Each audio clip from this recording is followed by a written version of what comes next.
Continuing my DCEU rewrite series, let's end Phase 3 with Batman: The Outsiders.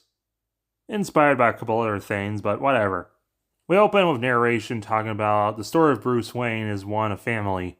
He has a family, but the invisible forces of reality pulled away from him. He gets a new family, and again, and again, and again, it's taken from him. This cruel cycle repeats itself yet again. With the recent passing of his beloved butler and father figure, Alfred Pennyworth. Then we cut to Alfred's funeral in his hometown in the UK. Bruce is devastated, and at this point he's gone full grayed hair. Damian and Cass feel sad about this, but they don't really understand why, because they've never really lost anyone they cared about and were taught to believe the basically opposite of caring about people dying. Rick tries explaining it's because they cared about Alfred when he was alive. And Barry was invited to the funeral and he's just sobbing because of it. And Carrie tries comforting him. And before the whole ceremony, the Bat family gets to meet Alfred's kind of estranged family. Some of them have kind of nice things to say, but the younger folk didn't really know him, especially his daughter he didn't really know he had, named Julia. She was conceived during his tour of French India. Barry's like, "How exactly old are you?" And she gets offended. He went on vacation, not like tour of duty. Then we cut to a kind of tribute to the Dark Knight, and someone hops on a fire truck. And there's a couple bad guys attacking the town as people unload from the fire truck and start attacking the bank. After the funeral, Bruce gets a call and decides to throw himself right into work, so he hops onto Barry comedically, tossing his keys to the Batwing to Carrie and says to go home. And before anyone can argue, Barry just agrees and heads out. Hero from a bygone era, and he's waging a war against an enemy he can't beat. Time. Then we cut to Virgil Hawkins reading to the elderly at the retirement home about some butterflies or something. They're all doing like crazy old people things, and they all think they're getting patronized by the book. But one of them, Morris Grant, kind of likes it. But Virgil's getting kind of sick of this, and he tries asking his sister to leave, but Sharon reminds him that he still needs all that community service to graduate. And he didn't want to clean the football stadium with Richie, so you get your butt back in there and read them more children's books. So Virgil gets back in there and he pretends to read as he's hiding his phone behind the book as he's checking the news. A new Bang Baby's revealed. The ferret, even though he's not really doing anything, the news is just harassing him because he's nearby an attack by a group calling themselves the Outsiders. So Virgil sneaks off and goes static, but Mr. Grant finds him on the rooftop. He reveals himself to be the superhero Black Lightning, and yes, he's a mix of Black Lightning and Soul Power. Virgil has no idea who that is, but Grant tries to explain, well, hey, come on, I'm a local hero, never heard any news reports or local papers or... No? Okay. And you're gonna take me with you? Whoa, man, are you tripping? Why would I do a whack thing like that? Because if you don't, I'll tell all my friends I met a real superhero today. No way. You can't blackmail me. You're not going, and that's final. Are you sure you won't fall? In my day, I got around by surfing the power line. They had electricity in your day? Don't be flip, Sparky. Please don't call me Sparky. As they eventually catch up to the Outsiders, like Metamorpho, who can morph, and Katana, who has a magic katana, and there's Black Spider, who's totally not Spider-Man. Flash and Batman are on the scene, just as Static and Black Lightning show up. They team up, and Batman comedically has a little problem with his harness because of all the static going around. But then the Outsiders get helped by Francis, who became Hot Streak. He has fire powers now. Along with Talon and Shiv, there's some fighting, and Bruce nearly gets torched, but Barry puts him out.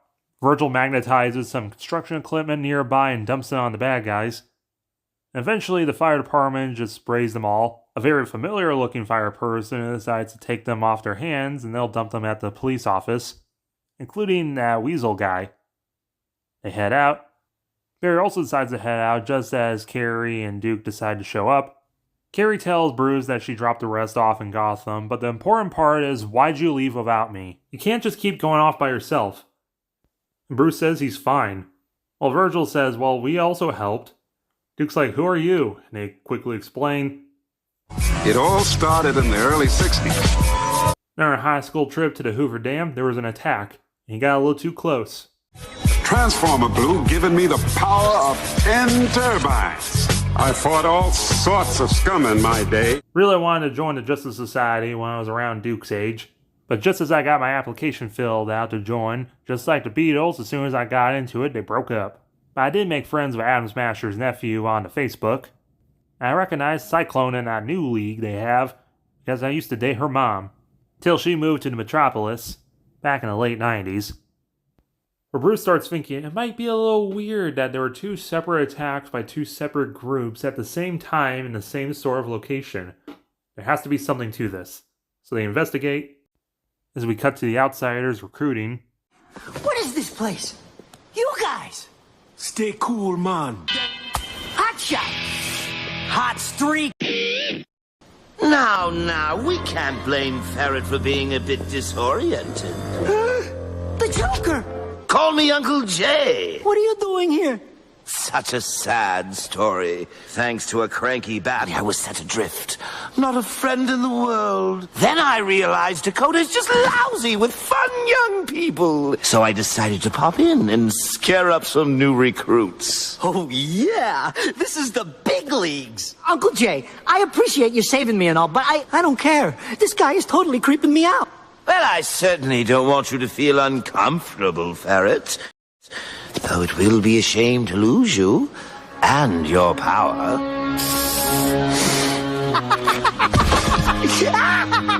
What's happening to him? And a couple Jokers grab Ferret and toss him into a pool of chemicals. They're making an army of Jokers. And because it's Dakota, they'll have red kryptonite-infused energy.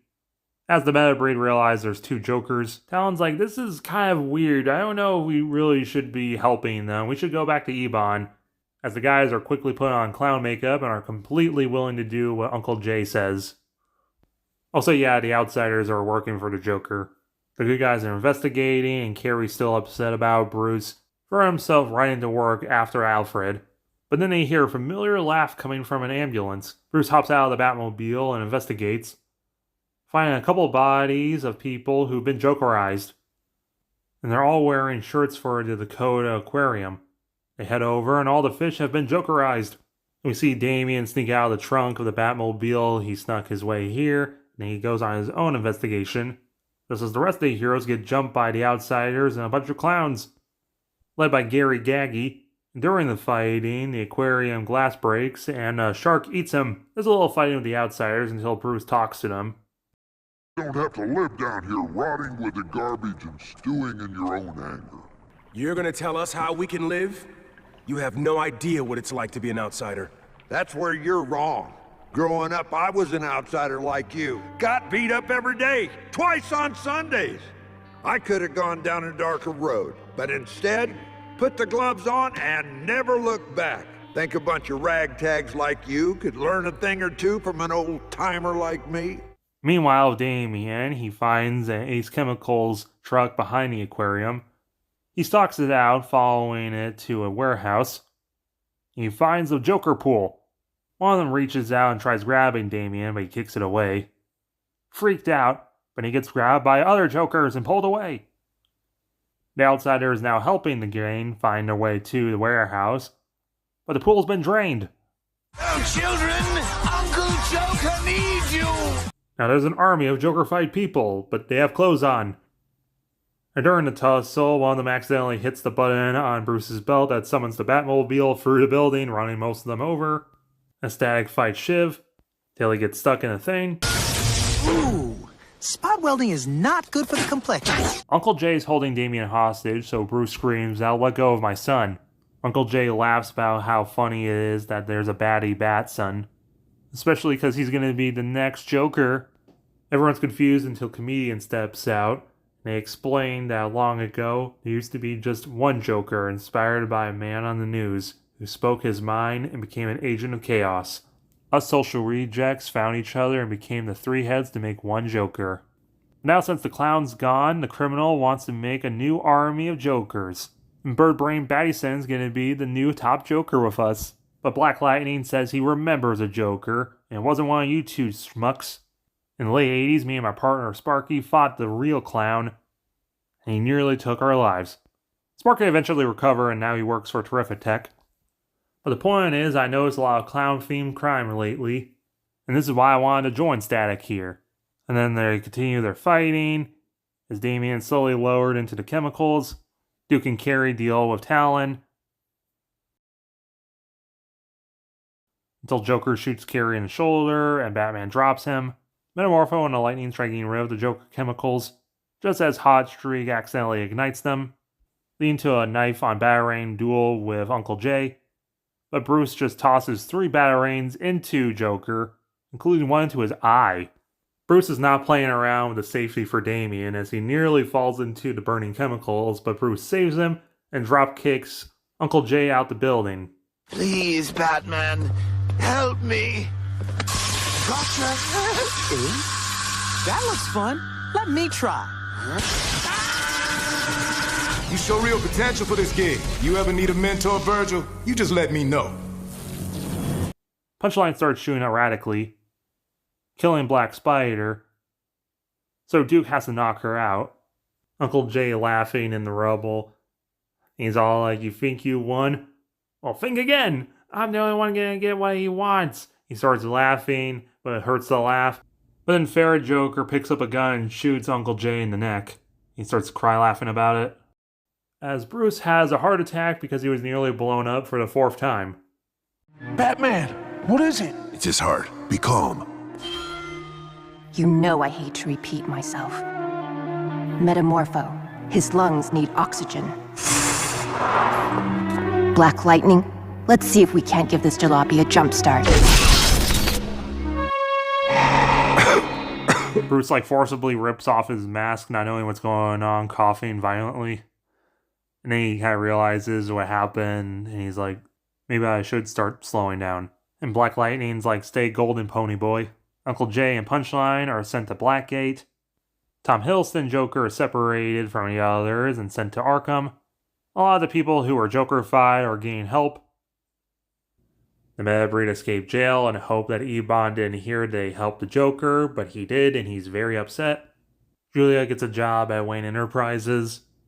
Bruce is starting to slow down with his old age. He's still Batman, but now he has a Batman International, known as the Outsiders, to help out. Even Cass decides to join in, going by Orphan. Then we see the Ten-Eyed Man, and the audience gets to see why the Joker really escaped to Dakota. As a big armored Batman that's not the same one appears. And Ten-Eyed Man's kind of scared. By the powers invested in me by your Saint-Amand, I punish thy sin for Azrael. He brings out his cross sword that also turns into a fire sword. And our post-credits scene is with the Question and Huntress. You really know how to show a girl a good time, Q. When are we going out on a real date? Shh, trying to concentrate. Finished. Not quite. If there's a link between Luthor and Cadmus, I'll find it here. Which leaves the rest of our evening tantalizingly free. There are 3 terabytes of data here. I'll be busy for days. Oh, dinner and a movie? But what do you guys think? You like any of my ideas? Did you hate them? How would have you adapted any different? Let me know in the comments below. Hopefully you'll smash that like button and subscribe if you did enjoy.